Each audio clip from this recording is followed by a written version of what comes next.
ఇక పాన్ 2.0 వస్తే ఏం జరుగుతుంది? ఆర్థిక రంగంలో ఎలాంటి మార్పులు వస్తాయి?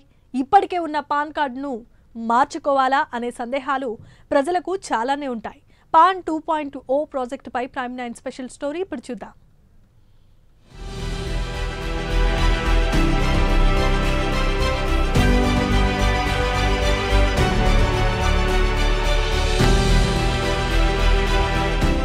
ఐటీ శాఖ కొత్త పాన్ కార్డ్ ప్రాజెక్టుకు పాన్ 2.0 అని పేరు పెట్టింది.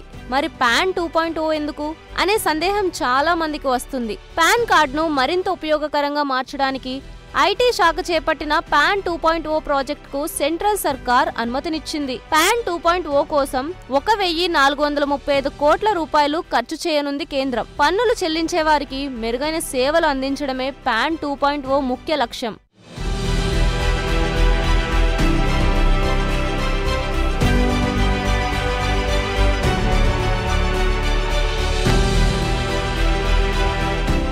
మరి పాన్ 2.0 వస్తే పాత కార్డు కలిగి ఉన్నవారి పరిస్థితి ఏంటి? కార్డును మార్చుకోవాలా అంటే ఆదాయ పన్ను శాఖ అవసరం లేదు అనే సమాధానం ఇచ్చింది. ఇప్పటికే పాన్ కార్డు ఉన్నవారు మళ్ళీ అప్లికేషన్ పెట్టుకోవాల్సిన అవసరం లేదు. పాన్ 2.0 వచ్చినా కూడా పాత కార్డులు అలానే ఉంటాయి. పాన్ కార్డులో ఏమైనా పొరపాట్లు ఉంటే ఈమెయిల్, మొబైల్ నెంబర్, అడ్రస్, పుట్టిన తేదీ, పేరులో మార్పులు చేసుకోవచ్చు. NSDL UTISL పోర్టల్లో పాన్ కార్డులో పొరపాట్లను సరిదిద్దుకోవచ్చు. దీనికి ఆధార్ కార్డే ఆధారం.